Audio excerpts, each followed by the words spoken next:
దేవుని సన్నిధానంలో ఒక దినము గడుపుట 1000 దినముల కంటే శ్రేష్టమైనదని దేవుని వాక్యం చదివిస్తూ ఉన్నాను. కాబట్టి ఈ దినము దేవుని సన్నిధానంలో నిల్చున్న మనము మరి ఎంతో ధన్యులమని మనం భావించాలి. దేవునికి స్తోత్రం. చాలా సంతోషం. 3 వారాల నుంచి మనం చెప్పుకుంటున్నాము. ఆత్మ సంబంధమైనటువంటి కృపావరాలు ఏదో ఒకటి మీకు ఇవ్వాలనే ఆ పౌలు గారి ఆశ, నా ఆశ. చూద్దాము. రోమీయులకు రాసిన పత్రిక 1వ అధ్యాయము 12వ వచనం నుంచి 13వ వచనం వరకు మనం చదువుతున్నాము. ఆత్మ సంబంధమైన కృపావరం ఏదైనా మీకు ఇచ్చుటకు మిమ్మల్ని చూడవాలని మిమ్మల్ని అపేక్షించున్నాను. సహోదరులారా, మీ ఇతరులైన అన్యజనులలో మీలో కూడా వరం ఏదైనా పొందవలనని అనేక పర్యాయములు రానుద్దేశించింది కానీ ఆటంకపరచబడుతుంది. ఇష్టం లేదు. గ్రీసు దేశస్తులకును గ్రీసు దేశస్తులు కాని వారికి జ్ఞానులకును మూఢులకును నేను రుణస్థులను కాగా మీకును సువార్త ప్రకటించుటకు సిద్ధముగా ఉన్నాను. సువార్తను గూర్చి నేను సిగ్గుపడేవాళ్ళను కాను. ఎలాగనగా నమ్ము ప్రతివానికి మొదట యూదునికి గ్రీసు దేశస్తునికి కూడా రక్షణ కలుగుటకు అది దేవుని శక్తి అయి ఉన్నది. ఎందుకనగా నీతిమంతుడు శ్వాస మూలముగా జీవించునని వ్రాయబడిన ప్రకారము శ్వాస మూలముగా అంతకంతకు విశ్వాసము కలిగినట్లు దేవుని నీతి దాని యందు బయలుపరచబడుచున్న. చాలండి, ప్రార్థన చేసుకున్న స్తోత్రాలు ప్రభువా. వాక్యం నీది బిడలేదో వ్యాపారాన్ని కార్యక్రమం ఇది అయినా నీ బిడల వాక్యం నిచ్చడగా కలిసి దయచి దాచిపెట్టు వారిని నీ ఆత్మ ద్వారా నీవే నీ వాక్యంతో మాట్లాడమని నడుచున్నాము తండ్రి. ఆమె. దేవునికి స్తోత్రం. హల్లెలూయా.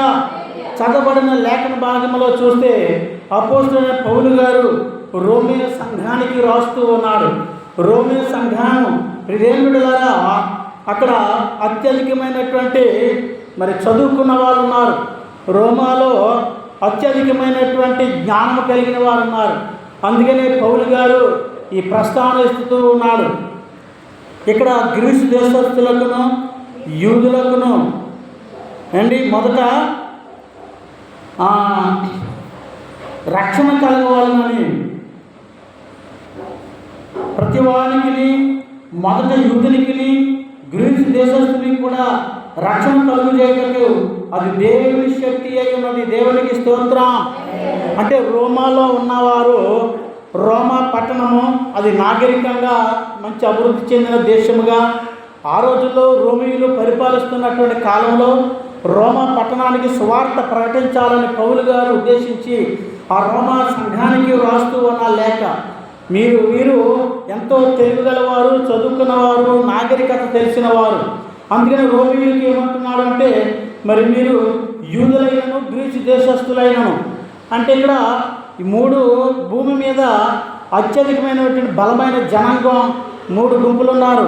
ఒకటి అంటే రోమీయులు, రెండవది గ్రీసు దేశస్తులు, మూడవది యూదులు.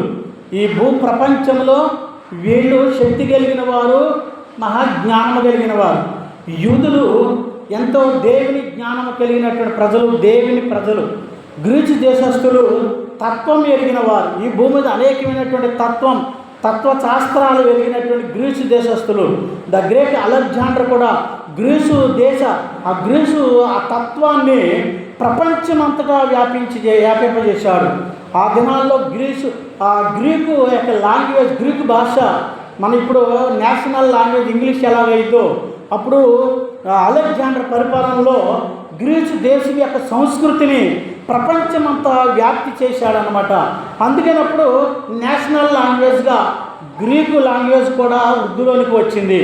అందుకనే ఆ గ్రీక్ లాంగ్వేజ్ యూదులకు కూడా అది యూదుల లాంగ్వేజ్ ఏంటంటే హిబ్రూ భాష మాట్లాడేవారు. కాబట్టి ఇదేం మిట్లారా గ్రీస్ దేశస్తులకి అంటే యూదులకు కూడా గ్రీసు భాష వచ్చానమాట. అందుకనే క్రొత్త నిబంధన, పాత నిబంధన హిబ్రూ భాషలో రాస్తే క్రొత్త నిబంధనను గ్రీకు భాషలో రాశారనమాట.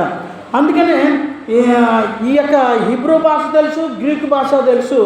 కాబట్టి ఇక్కడ అస్తమాటు కూడా పౌలు గారు ఏ ప్రస్తావన ఎత్తుతున్నారంటే వాడు యూదుడైనను గ్రీసు దేశస్తుడైనను. దేవుని స్తోత్రం. ఇక్కడండి రోమీలకు ఇదేం పెట్టారా ఇక్కడ చూడండి 2వ వచనం నుంచి 1వ వచనం నుంచి రోమీ పత్రిక 1వ అధ్యాయం 1వ వచనం నుంచి యేసుక్రీస్తు దాసుడును అపోస్తలుగా నుండుటకు పిలువబడి ఉన్నవాడును దేవుని సువార్తను నిమిత్తము ప్రత్యేకించబడువాడునైన పౌలు రోమాలో ఉన్న దేవుని ప్రియులందరికీ అనగా పరిశుద్ధులుగా ఉండుటకు పిలువబడిన వారందరికీ శుభమని చెప్పి వ్రాయున్నది. చాలండి. దేవుని స్తోత్రం. పౌలు గారు రోమాలో ఉన్న దేవుని ప్రియులందరికీ అనగా పరిశుద్ధులుగా ఉండుటకు పిలువబడిన వారందరికీ శుభమని చెప్పి వ్రాయున్నది. దేవునికి స్తోత్రం. అంటే ఇక్కడ పౌలు గారు మరి ఎవరిని ఉద్దేశించి సువార్త ప్రకటిస్తున్నాడంటే ఒకటి రోమీలకు, 2వది గ్రీసు దేశస్తులకు, 3వది యూదులకు. పౌలు గారి ఉద్దేశం ఏంటి? అసలు ఈ సువార్త ఎవరు నమ్మాలి అంటే యూదులు అంగీకరించాలి, గ్రీసు దేశస్తులు వినాలి, సువార్త నమ్మాలి, తర్వాత రోమీలు నమ్మాలి.